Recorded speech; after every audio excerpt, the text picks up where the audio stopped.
de Génesis, libro de Génesis,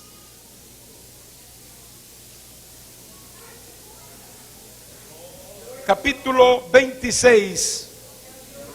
Leo para ustedes unos versículos empezando en el versículo 1. En el nombre del Padre, del Hijo y del Espíritu Santo.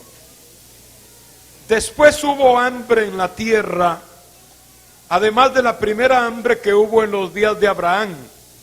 Y se fue Isaac a Abimelech, rey de los filisteos, en Gerar.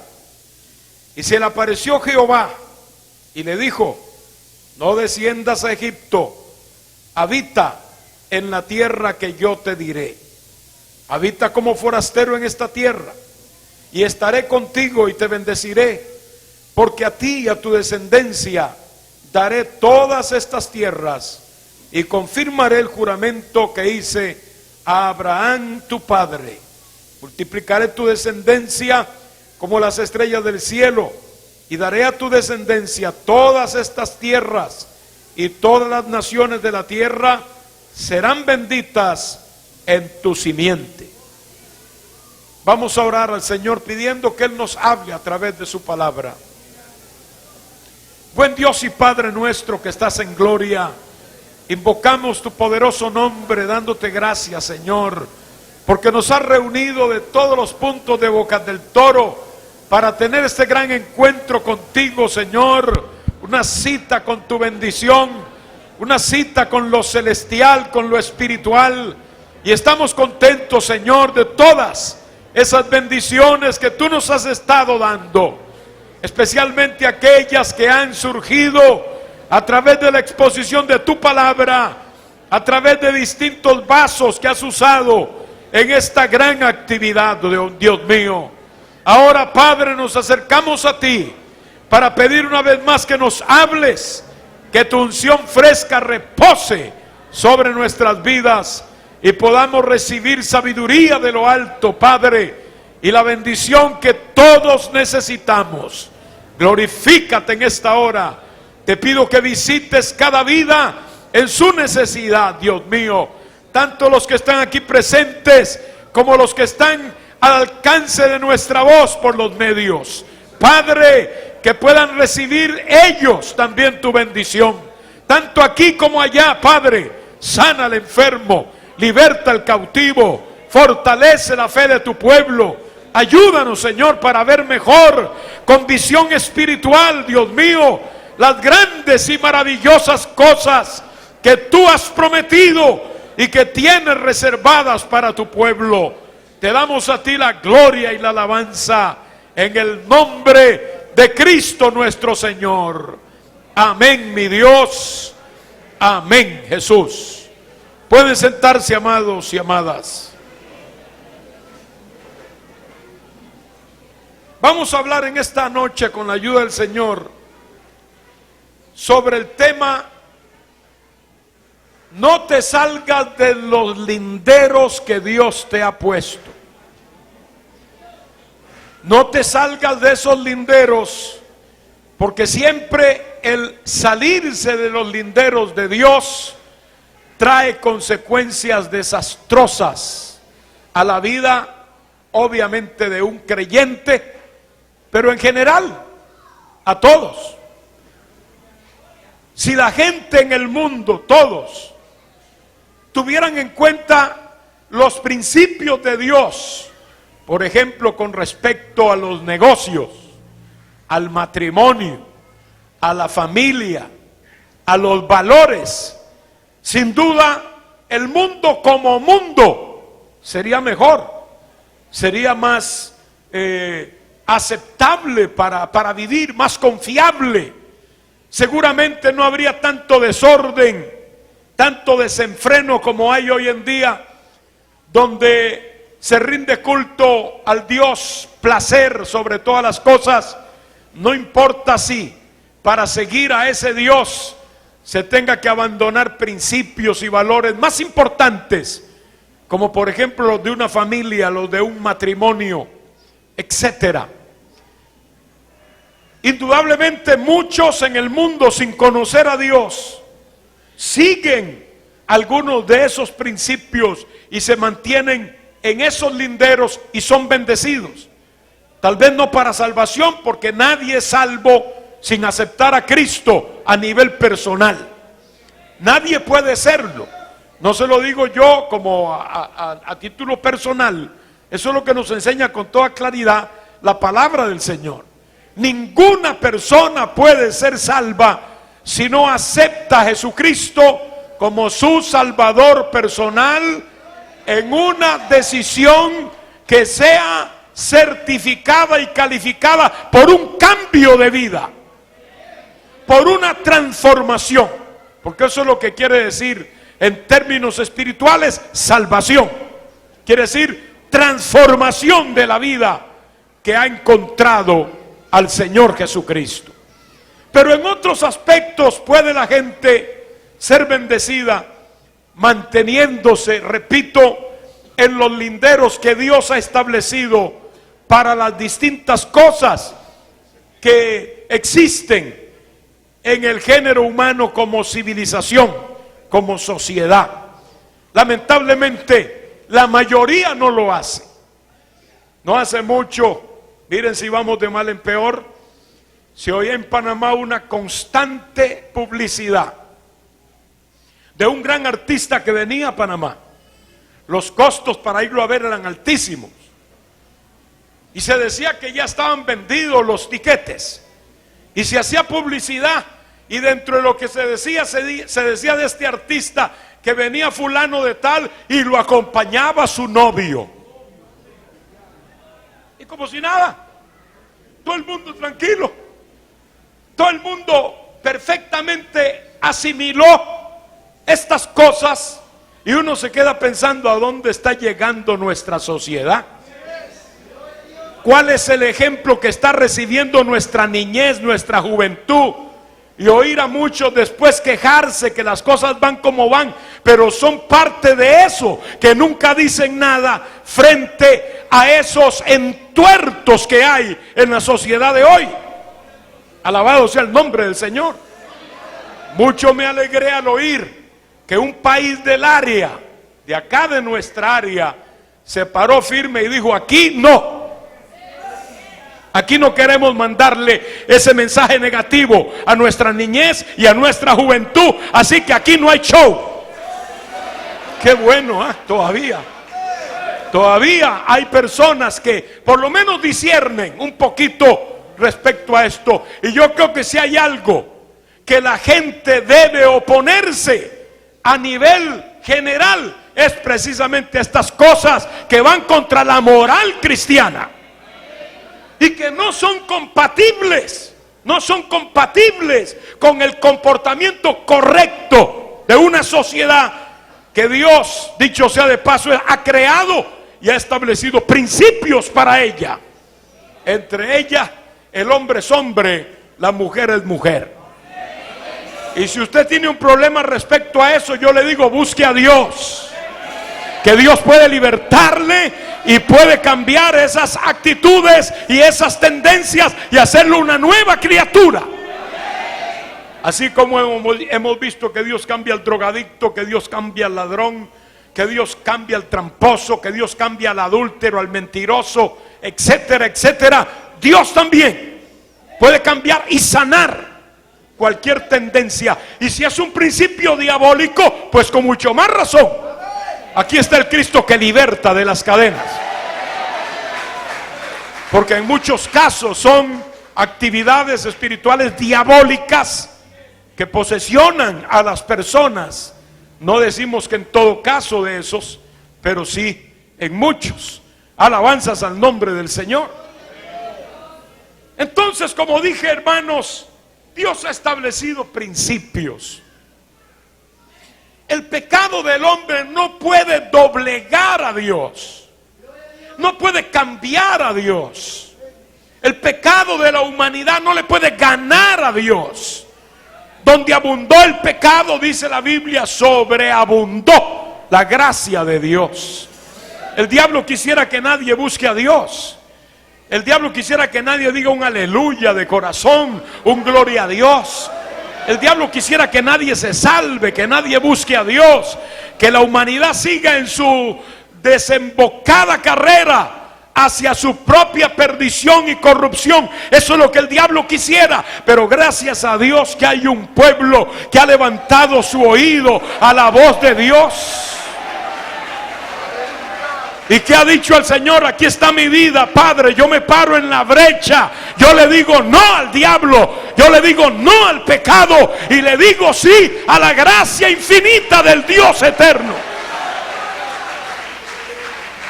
Recuerde, querido hermano y amigo, Dios siempre tiene la razón. Dios siempre tiene la razón. Y el tiempo demuestra esas verdades. Alabanzas al Señor. Por eso quiero enfatizar el hecho de que no debemos salirnos de los linderos que Dios ha establecido. Abraham fue un gran hombre de Dios, padre de la fe, nuestro padre en la fe. Nosotros somos descendientes espirituales de Abraham, porque Abraham fue el primer hombre de fe después de un tiempo de total apartamiento de la sociedad de Dios. Este hombre creyó en Dios y la Biblia dice que le fue contada esa fe por justicia. Un hombre que aceptó la existencia del Dios verdadero, viviendo en un ambiente contrario e idólatra, entregado a la adoración a dioses falsos. Él decidió creer en el Dios que había creado el sol, las estrellas y el universo, aunque no supiera quién era. Entonces Dios lo llamó, Dios honró esa fe y fue un hombre de fe. Nosotros somos gente de fe, pero tenemos que cuidarnos, tenemos que velar porque nuestros pies no se deslicen. Nosotros como cristianos no estamos vacunados contra el pecado, no estamos vacunados contra resbalar, no estamos vacunados aún contra la apostasía, que es la condición extrema de la desobediencia y de la rebelión a Dios. No lo estamos. Ahora estamos seguros en Cristo. Yo no vine aquí a decirle que usted dude de lo que va a pasar con usted en el Señor de aquí a 1 año, 2 o 10. No. Lo que quiero darle a entender es que no podemos confiar en nosotros mismos.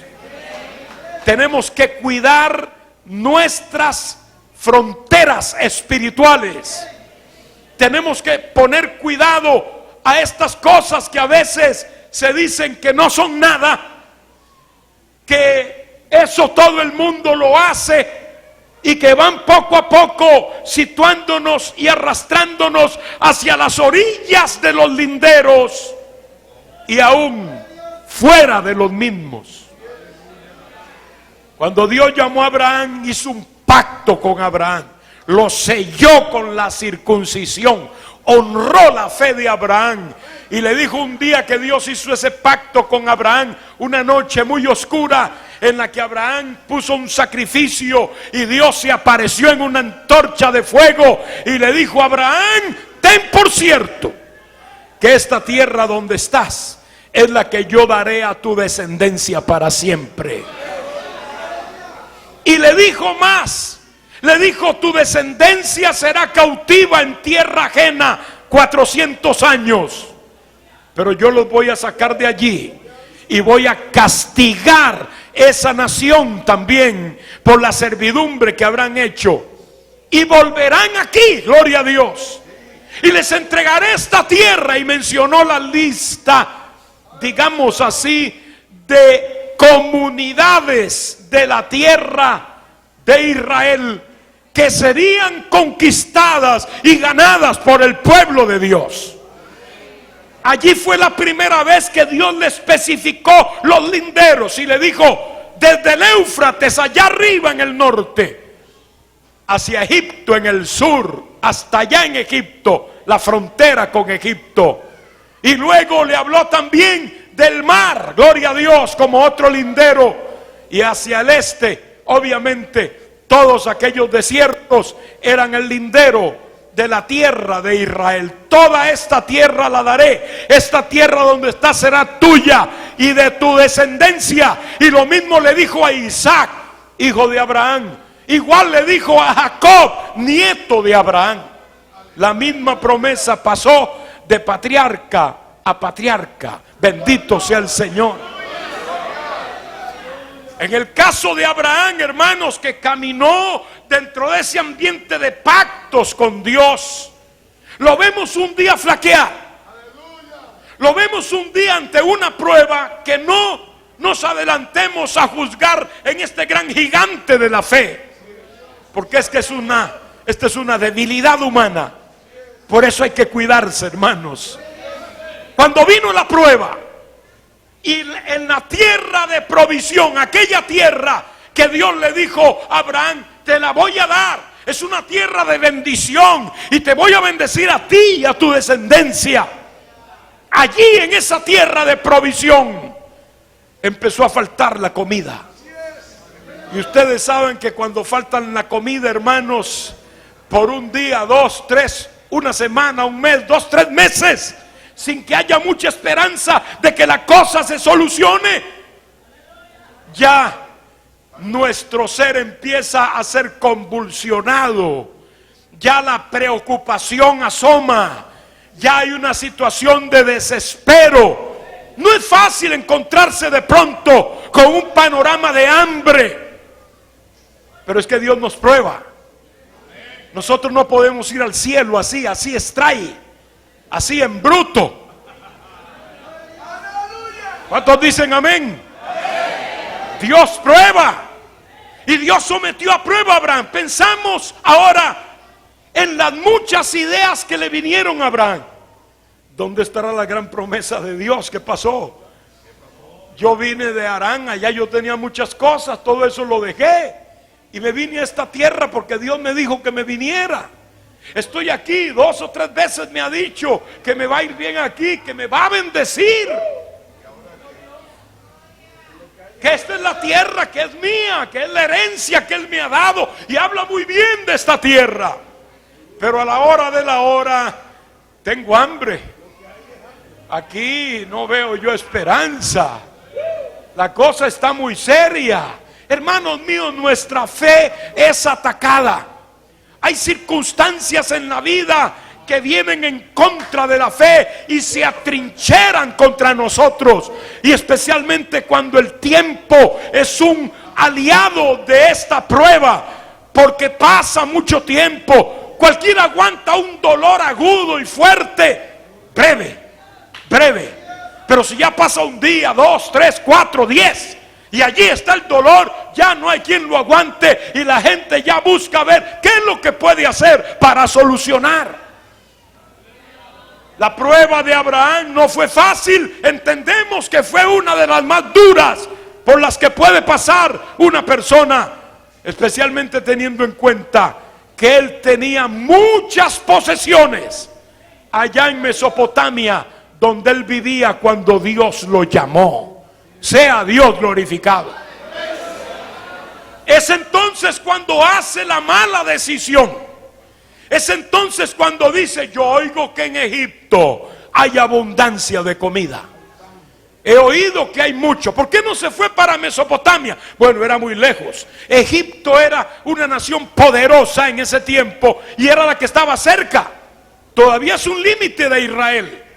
En un puerto que se llama Elal, allá pegando con el Mar Rojo, está el último punto al que llega Israel y empieza Egipto. Allí era nada más cruzar ese desierto, en lo cual estos patriarcas eran expertos, y llegar a Egipto. Y de hecho, con solo cruzar frontera, estaba muy cerca el Nilo, con todo lo pródigo que había alrededor de él. Toda clase de comida, había mucha abundancia de pesca, agricultura hacia todos los puntos, bendición aparente en extrema. Y es allí donde el diablo dice: parece ser que el mundo está mejor. Parece ser que Egipto está mejor. Será siempre una terrible y astuta mentira que el diablo sabe utilizar muy bien en la vida del creyente, especialmente atacado por la prueba. Puede levantar su mano y dar gloria a Dios. ¿Cuántas veces no hemos sido atacados? ¿Cuántas veces no ha brillado la tierra de Egipto y ha atraído al creyente, mostrándose como algo mejor? Hay algo muy importante que es una constante en la Biblia. Dios siempre le prohibió a su pueblo descender a Egipto. Nunca encontramos a Dios: está bien, vayan, busquen ayuda en Egipto. Nunca. Y cuando alguno de los reyes de Israel, muchísimo tiempo después del que estamos ahora hablando, acudió a Egipto por ayuda, Dios los castigó. Y Dios le prohibió a Abraham: no desciendas a Egipto. Egipto fue el lugar que años después esclavizó a la simiente de Abraham, y donde estuvieron más de 430 años sometidos a esclavitud y a terrible servidumbre. Y de allí es que Dios los sacó con mano poderosa. La vara de Moisés quebró el brazo de Faraón, y Egipto no pudo resistir, aleluya, el embate del Dios viviente que redimía a su pueblo de las garras de Egipto. Y Dios dijo a Egipto: nada. Desde el tiempo de Abraham, desde el mismo tiempo de Abraham, ya Dios sabía. Aunque Dios habló de tierra ajena, Dios sabía que era Egipto. Egipto es un símbolo de la mundanalidad. Egipto es un símbolo de la vida de servidumbre y de pecado. Egipto no habla nunca de algo espiritual en la Biblia. Por lo tanto, cuando Abraham dice: allá hay comida, estos principios debieron interponerse y Abraham pensar: no, un momento, Dios me habló a mí de esta tierra, no me habló de Egipto. Dios me dijo que era aquí, me mencionó los lugares. Yo de aquí no voy a salir. Aquí me atrinchero en la fe. Aquí me muero si hay que morir, pero no me voy a morir, porque Él ha dicho que me va a dar descendencia. Pero no pudo ganar esa batalla y fue allá. Todos sabemos los pormenores de esa visita de Abraham a Egipto. Allá tuvo que mentirle a Faraón y decirle que su esposa era hermana de él, porque era una mujer hermosa, y dice: a mí me van a matar para agarrarla a ella. Entonces dice: di que eres mi hermana, y con ese cuento llegaron. Ya de salida, mire cómo se daña, metiendo una gran mentira. Pero fue, claro, el problema que él veía. Aquí no podemos pensar en un Abraham que iba a pasear a Egipto, iba a depender de Egipto, iba a buscar a Egipto en esta cosa. Y allá Dios tiene que intervenir, sabemos muy bien la historia, y le prohíbe a Faraón tocar a Sara, mujer de Abraham. Aleluya, gloria al nombre del Señor. Y después de algún tiempo, aunque Abraham recibió allí algunas cosas materiales, eso es lo que puede dar Egipto. Lo más que puede dar es algunas cosas materiales. Pero que Dios también ha prometido bendecirnos. Dios no nos ha dicho que nosotros vamos a hacer la miseria de este mundo, no, Señor. Dios nos ha dicho que nos va a bendecir también. Puede ser que usted no tenga un gran trabajo, una gran profesión, pero allí en ese ámbito suyo, crea que Dios le va a bendecir, y Dios lo va a hacer, hermano. Puede levantar su mano y dar gloria a Dios. Allá en Egipto tuvo mucha comida. De hecho, al principio lo trataron muy bien para quedarse con Sara. Cuando se dieron cuenta, todo cambió. Allí en Egipto, óigase bien, Dios nunca le dijo nada a Abraham. Dios le quitó el habla a Abraham. ¿Usted sabe lo que es eso, hermano? Que Dios nos quite el habla. Eso fue serio. Allá todo el tiempo que él estuvo en Egipto, que fue un buen tiempo, Dios no le habló. No se dice que Abraham levantó algún altar para adorar a Dios en Egipto. Él lo hacía en todos los lugares en Canaán, donde él peregrinó. En Egipto ni uno, ni un solo altar, porque allí no hubo comunión con Dios. Abraham perdió los valores de la fe y del espíritu por unas cuantas algarrobas de este mundo, lamentablemente. Alabado sea el Señor. Pero Dios movió su mano poderosa, porque Dios es el dueño de todas las cosas, hermanos. Dios puede detener este sistema solar completo para darle respuesta a la oración de un hijo de él. Y Dios permitió que Faraón se diera cuenta del problema de Abraham y le dijo: ¿sabes qué? Te me vas de aquí. Dios usó a Faraón para sacar a Abraham de Egipto, porque Dios es grande y él puede mandar a los cuervos y puede mandar a las vacas, a los gallos y a los faraones también.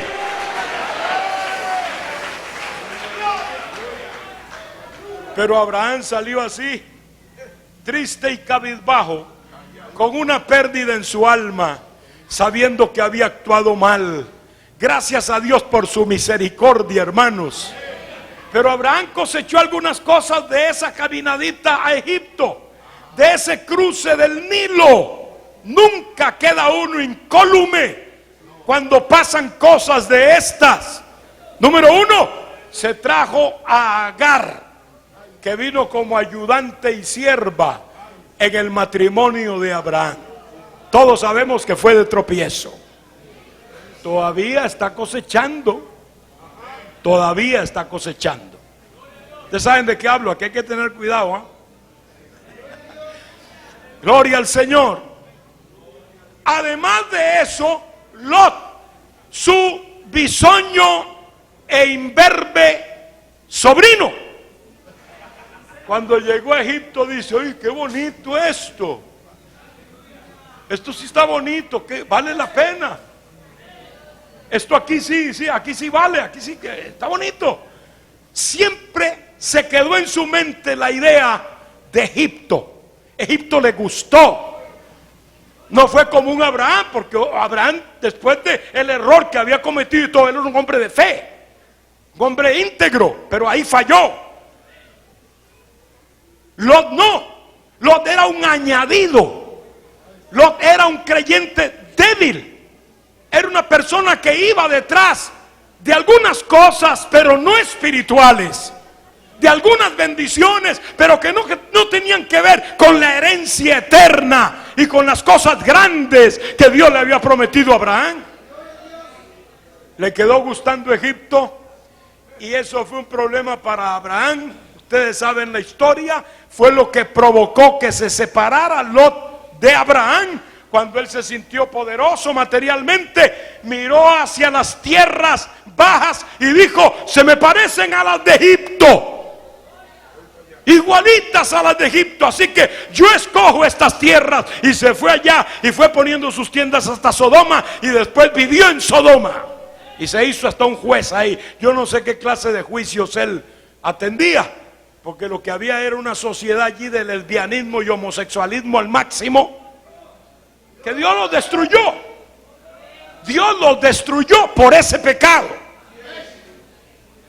Por el pecado de homosexualidad y de lesbianismo, Dios destruyó Sodoma y Gomorra y las ciudades alrededor de ella.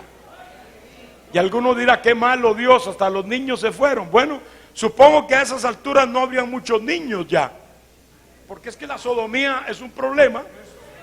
Esa no es la forma procreativa que Dios ha inventado. Entonces alguien dice: ¿por qué Dios los barrió? Pues ellos iban a barrer solos, porque de ahí a una generación ya no iba a quedar ninguno. Un montón de viejitos, Sodomos todavía no, pero que ya no iban a poder hacer nada, y obviamente no iba a haber esa generación renovada que tiene que haber para que haya el ciclo, ¿verdad? Ese de la procreación, bendito sea el Señor. Y ellos mismos en 40 o 50 años hubieran quedado sin nada. Así que el Señor dice, bueno, déjenme enseñarles algo y aquí mismo me los llevo, de un solo. Nuestros amigos homosexuales los amamos, ¿ah? Con todo el corazón, pero no amamos tu pecado. Y no solo no solo el tuyo, tampoco podemos estar de acuerdo con el adúltero, ni con el fornicario, ni con el promiscuo, ni con el incestuoso. No podemos estar de acuerdo sino con lo que Dios ha establecido, que es el santo matrimonio.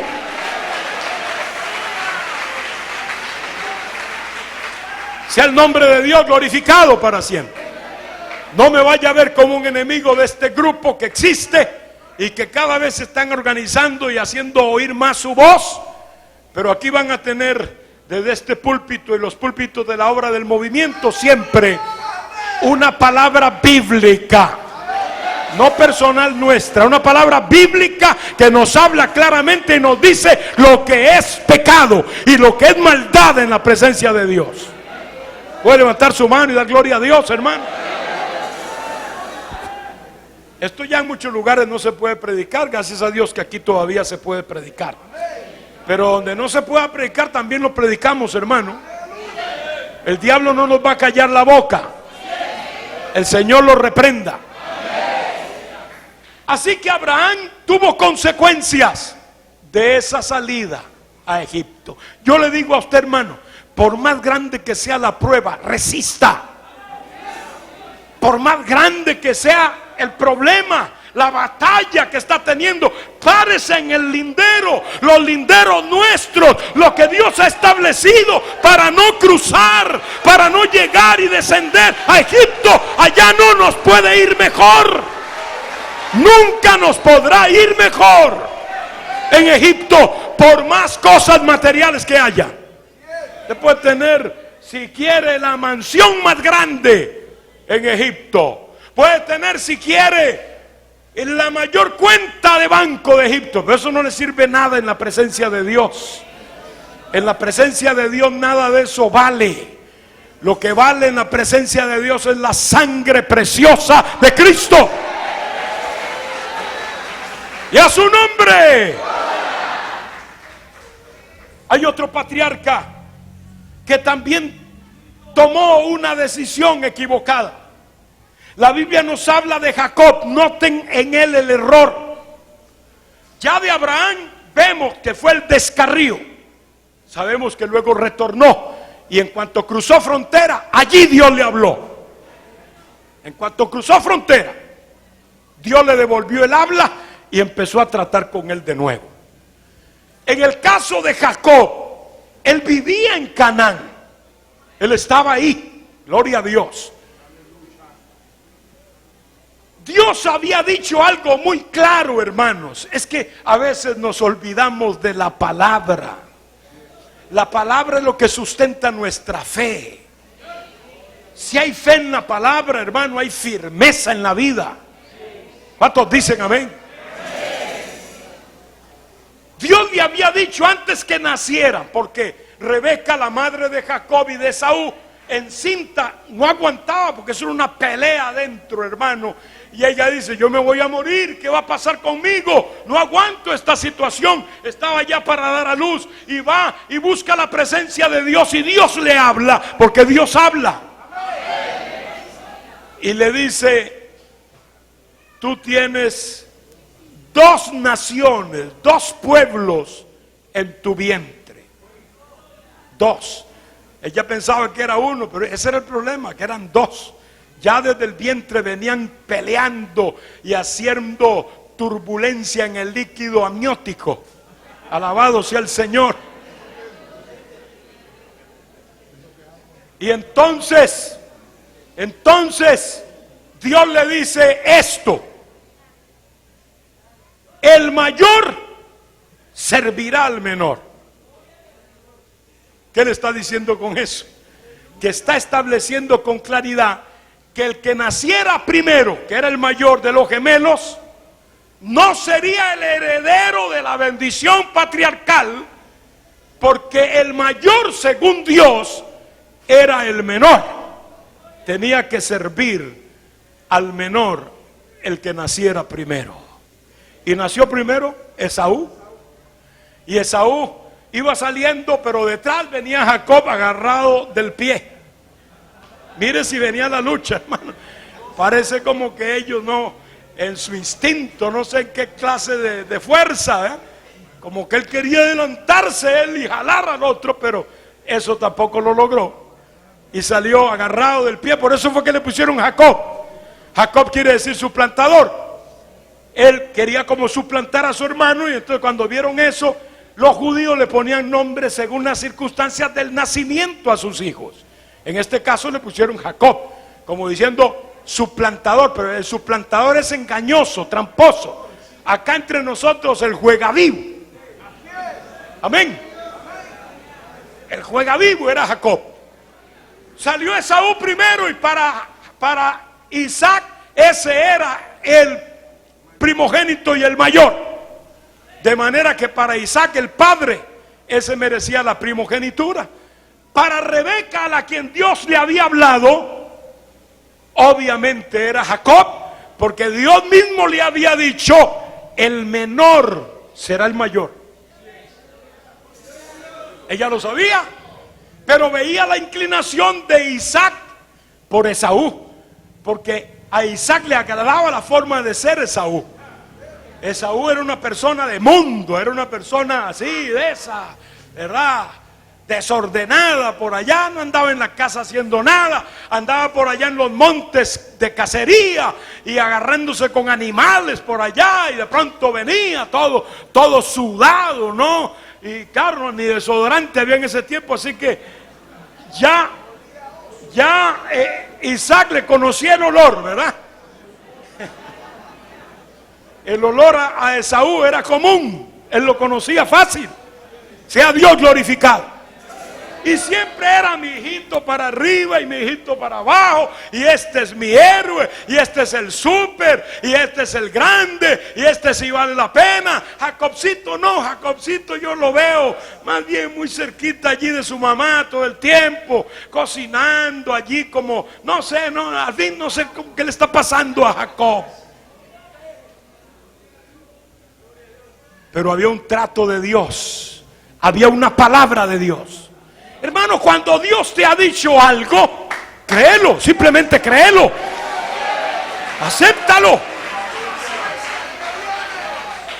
Como he dicho algunas veces, el Señor se montó en la barca y les dice: vamos al otro lado del lago. Y en medio del mar vino la tormenta aquella, ¿se acuerdan del pasaje? Se hundían. Y ahora los discípulos dicen: Señor, lo despiertan. Mira, no tienes cuidado que nos estamos pereciendo y ahogando aquí. ¿Qué les dijo el Señor? ¿Por qué tenéis temor, hombres de poca fe? ¿Fe en qué? Fe en que Él les había dicho: móntense y vamos al otro lado. Si el Señor les había dicho: vamos al otro lado, eso no podía fallar. Tenían que ir al otro lado. Si Pedro dice: móntense y vamos al otro lado, que yo soy muy buen pescador y marinero, y pasa eso, allí sí, todo el mundo póngase preocupado. No le crean a Pedro. Pero si es el Señor el que ha dicho: vamos al otro lado, hermano, eso hay que creerlo, y vamos al otro lado. Puede el mar embravecer y puede partirse el mundo y puede haber un tsunami, lo que sea, pero si el Señor dijo: vamos a llegar allá a la otra orilla, allá vamos a llegar. Hay que aguantar, hay que pelear, hay que luchar, hay que mantenerse allí en la prueba. Hay que decir: yo creo tu palabra, Señor. Veo que es difícil la cosa, pero yo creo tu palabra, y si tu palabra lo ha dicho, yo lo creo y voy a obtener la victoria.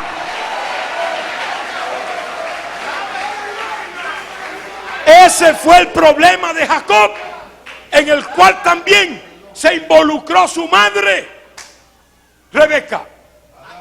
Porque cuando ella empezó a ver que el corazón de Isaac se inclinaba por Esaú, ella dice, bueno, aquí cómo se va a cumplir lo que Dios dijo.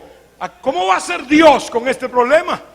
Aquí lo que hay que hacer es tratar de ayudarle a Dios un poquito, a ver si le ayudamos un poco. Ahí entra el problema de las obras. Por eso Dios tuvo que moler a Jacob. Molerlo, meterlo en la máquina de la disciplina y del sufrimiento por más de 20 años para que él pudiera dejar sus obras y pudiera vivir por fe. Es decir, creyendo sin hacer nada para ayudar a Dios. Porque de último, Jacob se quedó sin recursos. No tenía ningún recurso. Y lo único que dijo fue, no te dejaré si no me bendices. De aquí no te vas, yo no tengo nada, ya todo lo utilicé. Todos mis cartuchos se quemaron, ya mis obras no alcanzan. No te voy a dejar hasta que no me bendigas. Y fue bendecido. Pero el problema, el error que cometió, del cual tampoco salió inocente, fue el querer ayudar a Dios por falta de fe.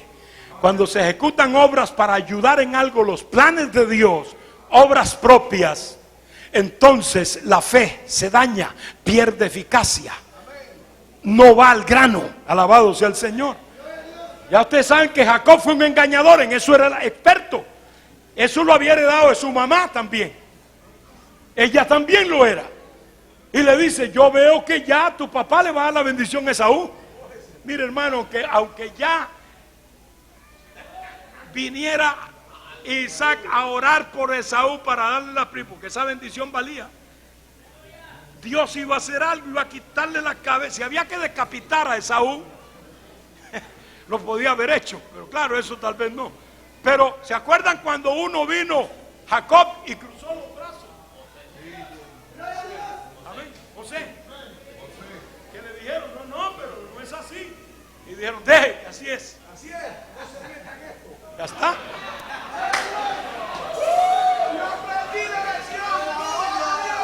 Dios hubiera hecho algo. Dios había dicho que Jacob era el heredero. Ahora, ciertamente, desde un principio a Esaú no le importó la primogenitura. Todos sabemos que cuando vino cansado, muriéndose porque no pudo cazar nada, y llegó y sintió el olor a lentejas de ese guiso bien sazonado que hacía Jacob, había aprendido bien. Él dice, ¿esto qué es? Yo quiero. Jacob le dice, bueno, no, el asunto no es yo quiero. El asunto es que aquí hay negocio de por medio. Véndeme tu primogenitura y comes todo lo que quieras. La respuesta de Esaú da a entender el menosprecio que él sentía por la primogenitura, que representaba el traspaso de la bendición patriarcal, que era lo principal, que los introducía en lo eterno. En lo eterno. ¿Qué dijo Esaú? Pues yo me voy a morir. ¿De qué me vale primogenitura ni nada? Si yo me voy a morir, ¿te la vendo? No hay problema, dámela. Y ya le dio su plato de lentejas y se fue a acostar tranquilo. No hubo ningún remordimiento, ni ningún problema de nada. Nunca reclamó esa parte, porque fue un negocio hecho en buena lid. Pero no era la voluntad de Dios esa. No era a través de el aprovecharse de la debilidad y de la incredulidad de su hermano. Por otro lado, Jacob siempre mostró interés por la primogenitura. Eso es lo que Dios vio bueno en Jacob, y Dios lo sabía. Un hombre que siempre, Dios ve algo bueno en todos, hermano. ¿Qué Dios ve en usted? Tiene que ver algo, que vea algo positivo, aunque sea una cerillita, aunque sea un germen allí espiritual, que Dios lo vea, porque Dios ve algo. No ve lo mismo en todos, en uno ve de otra manera, en otro de otra, y así sucesivamente. Pero Dios quiere encontrar, quiere descubrir algo positivo, porque de allí es que Dios puede construir cosas grandes. Jacob siempre amó la primogenitura. El trato estaba hecho, pero el que mandaba era Isaac, el padre. Por eso cuando iban a bendecir ya a Esaú, ya ustedes saben la trama que él hizo, engañó a su padre, se aprovechó de la ceguera de su padre y de la ausencia de su hermano, en lugar de reclamar los derechos que Dios le había dado, junto con su madre, haber dicho: no, no vamos a hacer nada. Dios habló esto, vamos a hablar con nuestro padre Isaac, vamos a decirle que Dios dijo esto, y vamos a basarnos en la palabra. Se salió de los linderos. Allí se salió de los linderos. Y eso le costó, hermano, como engañó a Esaú y engañó a su padre, etcétera, huir de su hogar. Y es esa máquina moledora en la cual entró desde esa noche. Más de 20 años en Harán, donde lo molió su tío Labán, que era peor que él. Allá Jacob se encontró al abuelo, al tío, al papá, en Labán nada más. Lo revolvió en negocios, hermano, y cada vez que Jacob creía que iba a levantar la cabeza para respirar, ¡zup!, lo volvía a hundir. Era un hombre muy hábil para el engaño este Labán. Pero Dios lo estaba usando de alguna manera para hacerle ver que el engaño no es bueno, es salirse de los linderos. ¿Sabe a dónde fue a parar Jacob después de ese engaño? Fue a parar a Harán. Harán, allá en Siria, allá arriba. Allá fue a parar, fuera de la tierra donde Dios le había hablado y le había dicho que esa tierra era la que le iba a dar a él y a sus hijos y a su descendencia. Entonces, el peligro de salirse de los linderos por querer ser, por meter nuestra mente y nuestras manos malamente en la obra de Dios. Hay gente que vive calculando, que vive maquinando. Hermanos, déjese llevar por la fe. Sí, si Dios le ilumina a hacer algo, hágalo. Hay que hacer previsiones y muchas cosas importantes en la vida, pero la vida de fe no se puede vivir en forma calculadora, ni tampoco manipuladora. Hay gente que cree que puede manipular hasta los ministerios que Dios da y se estrellan, porque tarde o temprano Dios los agarra así del pelo y los lleva y los saca y los pone fuera, porque están aparte y fuera de los linderos de Dios. Amén. Si usted anhela la bendición de Dios, búsquela dentro de los propósitos de Dios y la tendrá, hermano. Le aseguro en el nombre del Señor que la tendrá. Pero no se salga del lindero, porque allí va a haber problema. Y de último, el que salió de los linderos también fue Isaac mismo. Siendo un hombre sencillo, su vida transcurre en una forma de un remanso, quieto y sosegado. Bendito sea el Señor. Pero en un momento dado de su historia, cuando Dios ya le había renovado el pacto y le había dicho: la promesa es para ti también, a tu descendencia daré esta tierra es tuya, yo la prometí a Abraham tu padre, pero ahora te la doy a ti, es tu descendencia la que heredará esta tierra. Aleluya. ¿Sabe qué hace Isaac? Es el texto que leímos, precisamente en tiempo de hambre también. Yo creo que no hay prueba mayor que esa, hermano. No hay prueba mayor que esa. Usted está viendo que se va a morir. Las demás son pruebitas. Hambre. ¿Qué hace Isaac? Dice: voy para Egipto también. El hombre estaba enfilado. Iba para Egipto. Lo único que iba por el camino de los filisteos. Ese era el camino, diríamos, el camino real para viajar entre Israel y Siria y Egipto allá abajo. Ese era el camino real por la costa de los filisteos, lo que hoy llaman Gaza. Toda esa franja era un camino. Entonces, o es todavía, por ahí va cogiendo en esa dirección. ¿Y sabe qué? Dios le sale al encuentro y le dice: ¿para dónde vas? Dios siempre nos avisa, hermanos. ¿Para dónde vas? Como que hermano, cuando la gente no recuerda la historia, dice alguien, está condenado a cometer los mismos errores. Iba a hacer lo mismo que hizo Abraham, y de hecho en parte lo hizo. Dios le dice, no desciendas a Egipto, porque iba para Egipto. No desciendas a Egipto.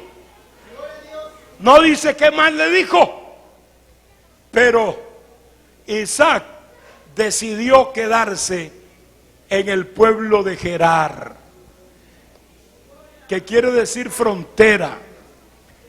Gerar era parte del territorio filisteo. Allí reinaba Elimelec, un rey filisteo. Era un rey pagano, contrario a la voluntad de Dios. Alabado sea el Señor. Que lo primero que le tiró el ojo fue a Rebeca, porque este patriarca también había escogido una esposa muy hermosa. Y dice, ay, ahora tengo yo este problema también. Di que eres mi hermana, porque si no, mire cómo es el diablo. Se da cuenta que el diablo sabe más por viejo que por diablo.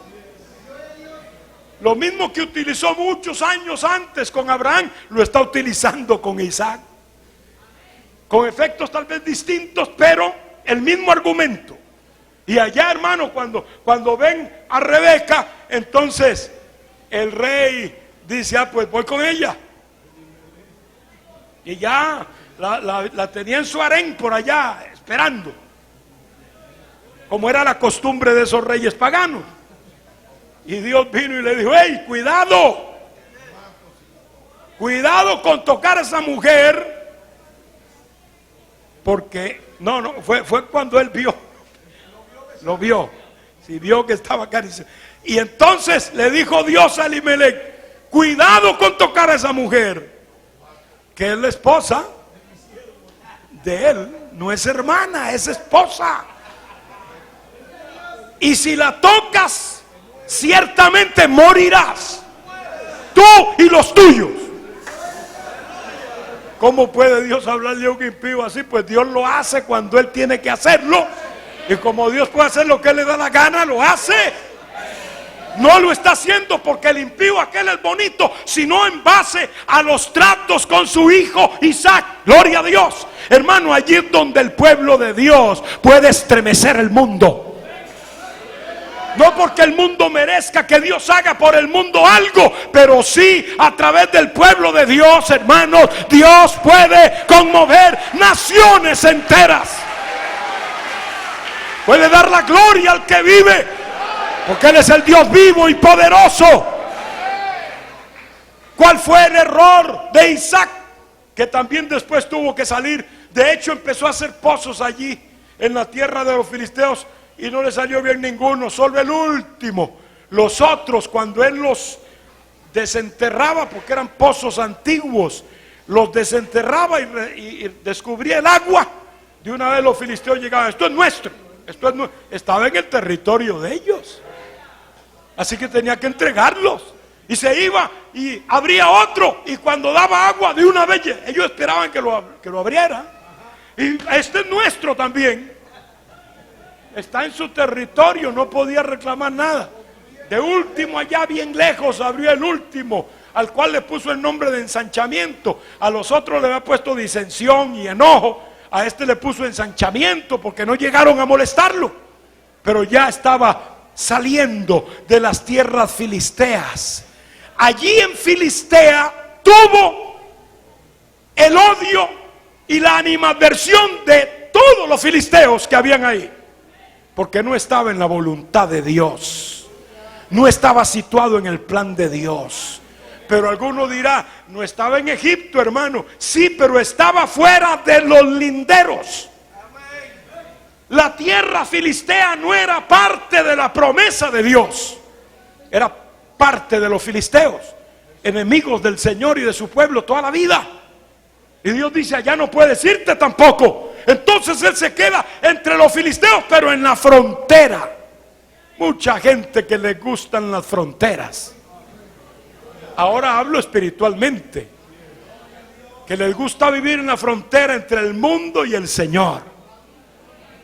No, sí, a mí me gustan las cosas del Señor, pero mañana lo mismo están en la cantina bebiendo licor, lo mismo están en adulterio, lo mismo están en vicios distintos, alejados de Dios, pero tal vez dentro de unos meses vuelven a un culto y dicen, no, a mí me fascinan las cosas del Señor.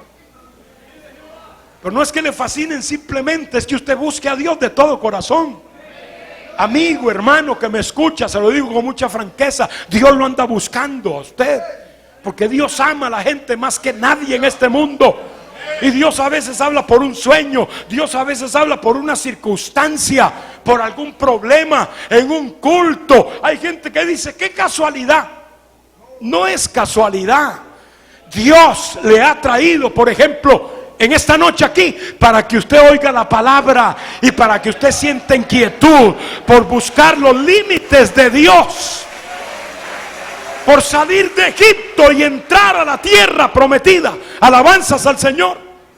Isaac no se fue a Egipto, pero se quedó en la orilla de los linderos, en el lado de allá. Entonces tuvo que salir, y de hecho cuando salió, qué curioso, cuando salió, entonces los filisteos vinieron a Berseba. Por cierto, en cuanto él salió y entró a Berseba, que está allí, son limitantes, Berseba y la tierra filistea, que él entró a Berseba, allí Dios le habló. En Berseba, allá no, le habló en la tierra de los límites que Dios había establecido, porque cuando estamos fuera de los límites, Dios nos quita el habla. Alabanzas al nombre de Jesucristo. Y cuando él estaba en Berseba, que levantó el altar y todo, vinieron los filisteos a pedirle consejo. Noten, ahí vinieron a decir, si tú eres un hombre noble y honrado y bueno, y empezaron a hacer pactos y alianzas comerciales con Isaac. Noten ustedes, hermanos, que así es. Si usted se vuelve igual al mundo, en el nivel del mundo, ¿a quién va a levantar? Usted está al nivel del mundo y está en el territorio del mundo. Cuando usted está en el nivel de Dios, de las medidas de Dios, entonces sí puede elevar al mundo. Me refiero a las personas del mundo, elevarlas a la presencia de Dios, porque usted está bien parado en los límites de Dios. Amén. Por eso una vez, les digo esta historia ya concluyendo, una muchacha se fue a un baile, cristiana ella, buena hermana, buena muchacha en la iglesia, pero bueno, se fue a un baile para ver. Mire la experiencia esta de ella. Cuando estaba viendo el baile por esos salones que habían antes, que ponían unas reglas así, y se podía ver, eran como 4 pulgadas de separación entre regla y regla, se podía ver todo, y ahí estaba ella, y a ella le estaba gustando el son. De pronto se armó una pelea de esas que son comunes ahí, de esas donde vuela de todo, y volaron botellas y todo, hermano, y en esa, ¡brum!, la botella viene, y pasa por la separación de las 2 reglas que habían ahí. ¡Tao!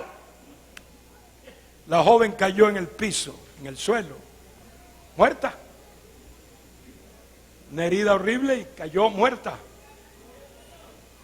Pero mire la experiencia que ella cuenta. Ella dice que ella obviamente vio aquello y sintió el golpe y perdió toda conexión. Pero inmediatamente ella sintió que su alma salía de su cuerpo. Y ella observaba eso. ¿Sabe quién estaba ahí esperando ese momento? Un ser siniestro, oscuro, satánico, un demonio. Estaba esperando por ella. Y ella, como creyente, supo, se acordó de aquel pasaje de la palabra donde dice que los ángeles llevaron el alma de Lázaro al seno de Abraham. ¿quiénes llevan al infierno al que muere sin Cristo? Ustedes podrán deducirlo como ella. Ella dice, estos son los demonios. Son demonios que vienen por mí. Pero también vio un ángel. Y cuando ella vio el ángel, en su experiencia dice que ella se alegró. Vio el ángel y dice, hay esperanza. Y el ángel venía también para reclamarla. Pero el demonio, que no es la primera vez que lo hace, sabemos que lo hizo con el cuerpo de Moisés, eso nos lo registra el libro de Judas con mucha claridad. El demonio decía, un momento, esta es mía, esta alma es mía. El ángel decía, no, he sido enviado para llevarla. Esta alma es mía, insistía el demonio. Y ella en medio. Y el ángel volvía a asumir, no, esta alma me enviaron por ella, debo conducirla.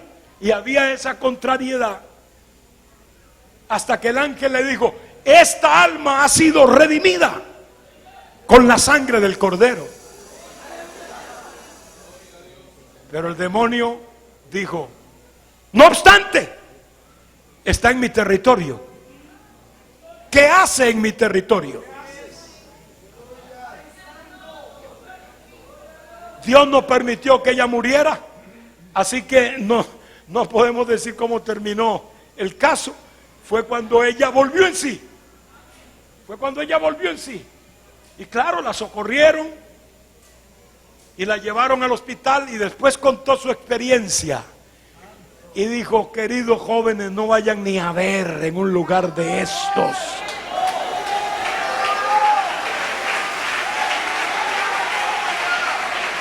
Sea el nombre de Dios glorificado. Porque el diablo reclama sus posesiones. No crean que no, hermano.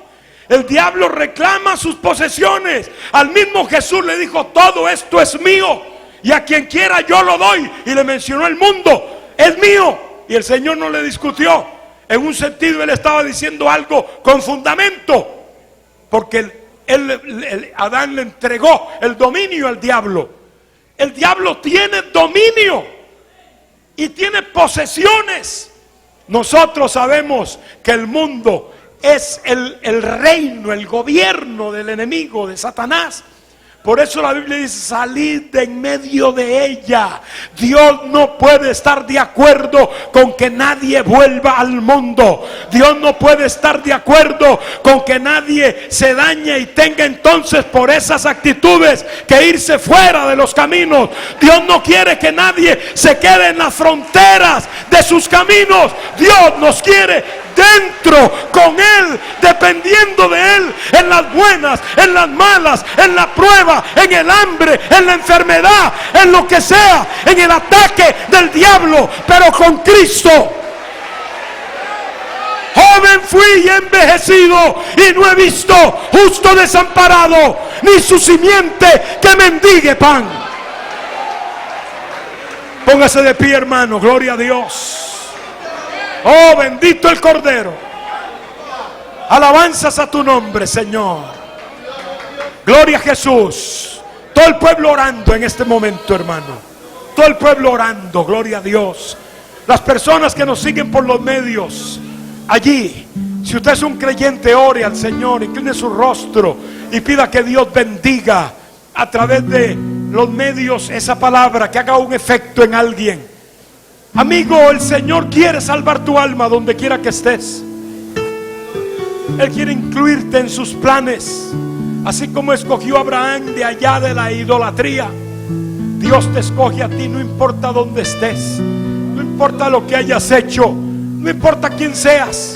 Si te atreves a creerle al Dios de la Biblia, Dios puede hacer cosas grandes en tu vida. Aleluya.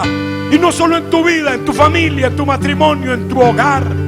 Hemos visto cientos de matrimonios sanados espiritual y moralmente por el poder de Dios, porque en Él sí hay medicina. Para Él no hay nada imposible. Pero colócate en los linderos de Dios. No estés ya fuera de esos linderos, porque corres un peligro inminente, peligro más que de muerte. de condenación eterna.